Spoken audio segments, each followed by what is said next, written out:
जयकारा बोलिए श्री गुरु महाराज की जय। श्री परमहंस सत्यार्थी जी महाराज की जय। गुरुदेव के प्यारे बच्चों, बात चल रही है कि मनुष्य की आयु जितनी भी जैसे भी बढ़ रही है, उसके जीवन की डायरी, उसके अनुभवों की रफ्तार बढ़ती चली जाती है। बचपन में मनुष्य का अनुभव कैसा होता है? अज्ञान, बुद्धि की परिपक्वता नहीं होती। धीरे धीरे जैसे आयु बढ़ती है, बुद्धि भी परिपक्व हो जाती है और उसके अनुभवों की रफ्तार भी तेज हो जाती है। परंतु मनुष्य के जीवन की रफ्तार जो है, अनुभव जो है, वो हर समय अलग अलग प्रकार के होते हैं। बचपन में अनुभव अलग प्रकार के होंगे, जवानी में अनुभव अलग अलग प्रकार के होंगे, बुढ़ापे में उसके अनुभव अलग अलग। उसके जीवन की डायरी धीरे धीरे बढ़ती चली जाती है। उसमें बहुत सारे अनुभव लिखे जा रहे हैं। पर समस्या क्या है? समस्या ये है कि मनुष्य की जैसे जैसे आयु बढ़ती चली जाती है, वैसे वैसे मनुष्य अतीत में, बीते हुए वक्त में, बीते हुए जमाने में ज़्यादा उसमें क्या कहते हैं, इंटरेस्ट जो है उसमें लीप लगाता जाता है। जैसे जैसे आयु बढ़ती जाती है, पुराने विचार उसके, नए विचार नहीं, पुराने विचार। बचपन में पति कैसा था, कौन कौन प्यार करता था, कौन कौन मेरा गुस्से होता था, क्या होता था, मैं किन हालातों में पला, जवानी में मैंने किस प्रकार की जवानी गुजारी, ये मन में विचार उत्पन्न होते हैं। अगर तो अच्छे विचार हैं तो मनुष्य खुश होता है, और अगर मनुष्य के कड़वे अनुभव है, कड़वा अनुभव होता है। ये नहीं है प्रत्येक अनुभव हमारा अच्छा ही हो, कड़वा अनुभव ही होता है। हमने जीवन कैसे गुजारा, इसका भी अनुभव होता है। और ये सारी की सारी चीजें जिस समय मनुष्य बुढ़ापे में आता है ना, उस समय ये सारी चीजें आती हैं। मेरे पास कई ऐसे आते हैं जिनकी आयु 80 वर्ष 85 वर्ष होती है। उससे बात करो ना, तो वो अतीत की, गुजरे हुए जमाने की बातें लेकर के बैठे। ये आम बात है। किसी भी बुजुर्ग, एक मजाक की बात है, किसी भी बुजुर्ग स्त्री से बात करो ना और उसको कह दो कि ऐ दादी माँ, जिस समय तुम्हारी शादी हुई थी ना, तुम बहुत सुंदर लगते थे, बाल फेर के आकर छोड़ो, उसकी कथा शुरू हो गई।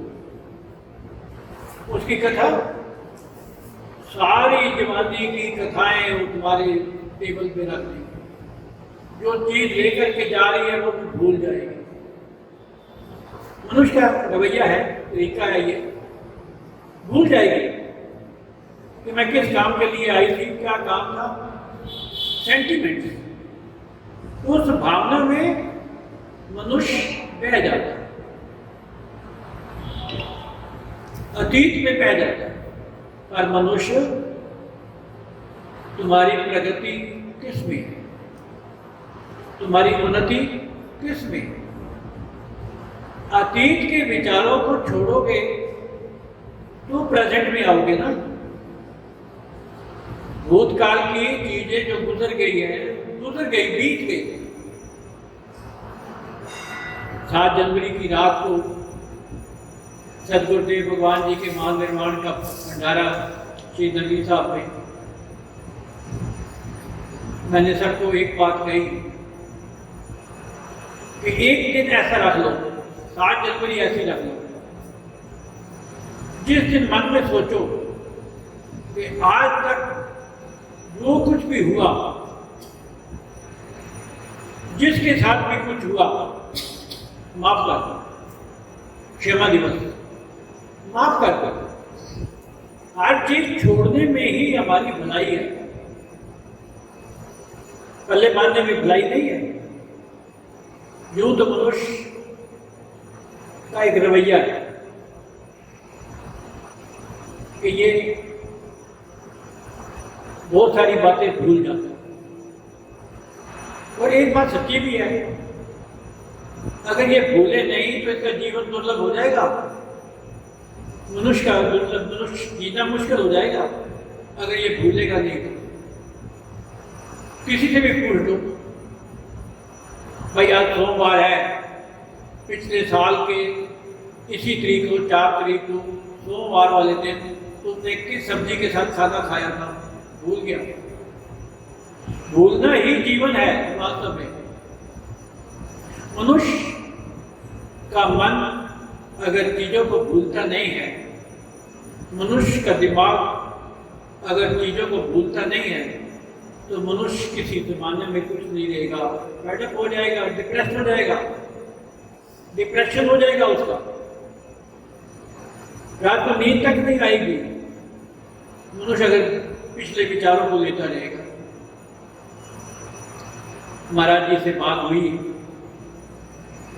लेकिन महाराज जी आजकल तो सब बंद है, सिर्फ भजन के अलावा और कुछ भी नहीं है। तो आप बच्चों के लिए क्या कर रहे हो? हंसने लग पड़े। क्या लगे आजकल मैं बच्चों के कर्म की खेती को काट रहा हूं, बच्चों की कर्म की खेती को काट रहा हूं। मनुष्य, बच्चे मुझे याद करते हैं, मैं बच्चों को याद करता हूं, उनके कर्मों को धीरे धीरे काट रहा हूं, हाथ हटा रहा हूं। यही मेरा काम है। वास्तव में हकीकत है, मनुष्य बीते हुए काल को अगर सदगुरुदेव भगवान जी के श्री चरणों में रख दे कि मेरे प्रभु, मेरे से जो भी कोई गलती हुई है, गलतियों का पुतला है भाई, गलतियां तो करेगा इंसान, नहीं तो कोई गलती नहीं करेगा। इंसान तो गलती करेगा और हैवान थोड़ी करेगा, जानवर थोड़ी करेगा। उस बेचारे को क्या, इंसान ही अपनी पुरानी गलतियों को लेकर के कभी कभी डिप्रेस हो जाता है, और अपने अगर अच्छे कर्म किए हुए उसने तो खुश हो जाता है। आपने किसी नन्हे से बच्चे को देखा है? कभी वो हंसता है, कभी रोने लगता है, उसके पास कोई भी ना हो, नींद में हो,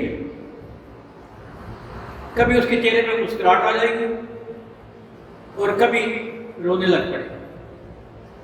इसका अर्थ ये है कि पिछले जन्म जो छोड़ के आया है, जो अतीत है, जो बीत गया, पिछले कर्म, जन्म के कर्मों को याद करके अगर अच्छे कर्म उसने किए हैं तो हंसेगा। यही मनुष्य की वृद्धावस्था में यही हालत होती है। और अगर बुरे कर्म किए सामने आते हैं तो रो पड़ेगा कि हे मेरे ईश्वर, मेरे से बुरे कर्म हुए हैं, तू मुझे माफ कर दे, मैं माफी मांगता हूँ, क्षमा दिवस, क्षमा मांगता हूँ, जो कुछ भी मैंने किया क्षमा कर दे। यही उपचार है, यही तरीका है, वो कोई तरीका है नहीं।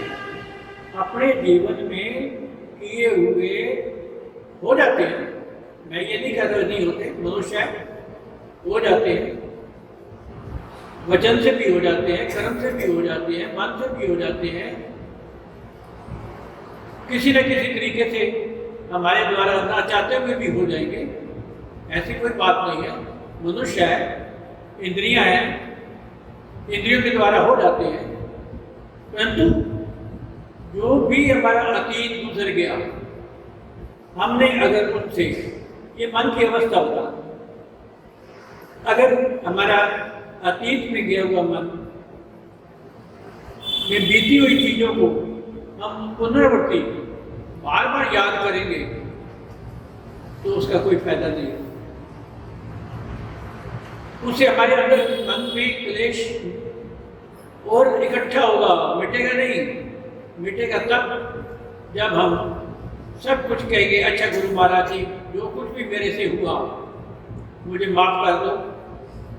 आगे के लिए हमेशा मनुष्य अगर जीना चाहते हो अच्छा तो प्रेजेंट में जियो, वर्तमान में जियो।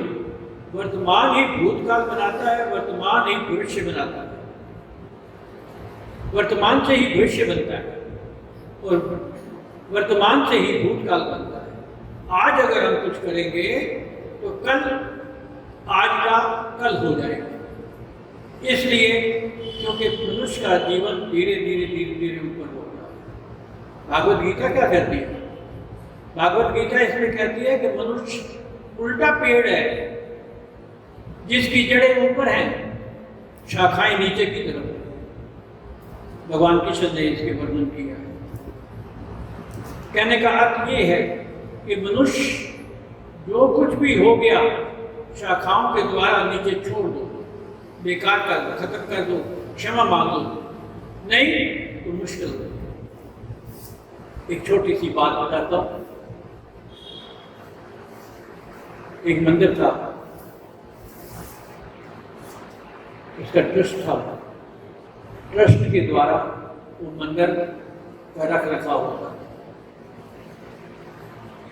पुजारी रखे हुए थे।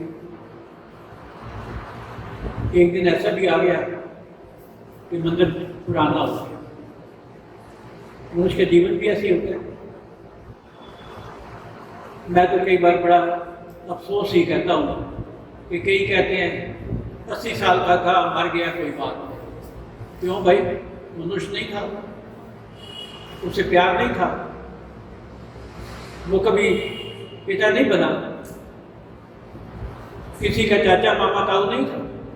आज 80 साल हो गया होता, उसका क्या कसूर है? बेचारे मर गया, छोड़ परे, बूढ़ा था। अजीब है भाई, ये क्या कहते हैं? तो मनुष्य जैसे जैसे पुराना, मैं कहूँगा, वृद्ध होता चला जाता है। ये संसार वाले उसे निगलेक्ट कर देते हैं।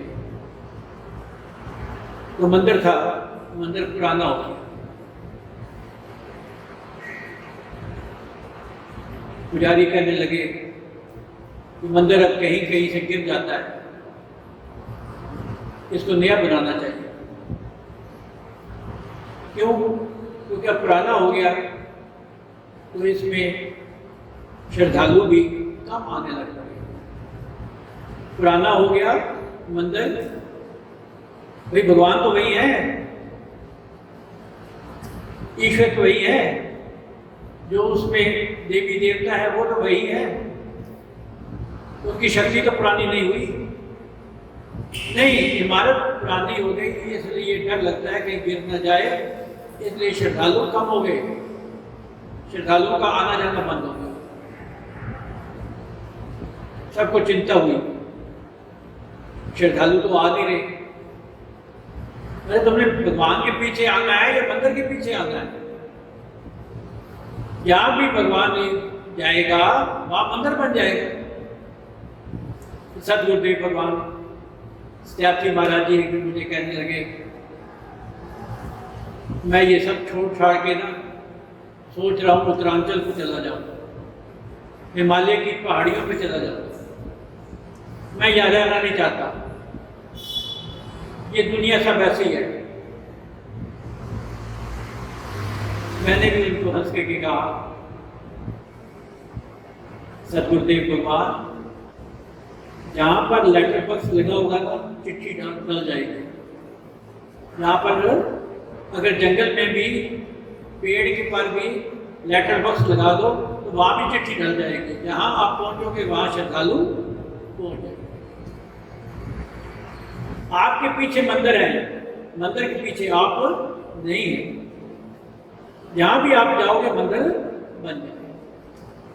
तो धीरे धीरे श्रद्धालु वहाँ पर आना बंद हो गए। चिंता पड़ी। वहाँ के पुजारियों ने कहा कि इसको नया बनाना चाहिए। वहाँ के जो ट्रस्ट थे, ट्रस्ट के सारे ट्रस्टी, उन्होंने एक दिन मीटिंग की,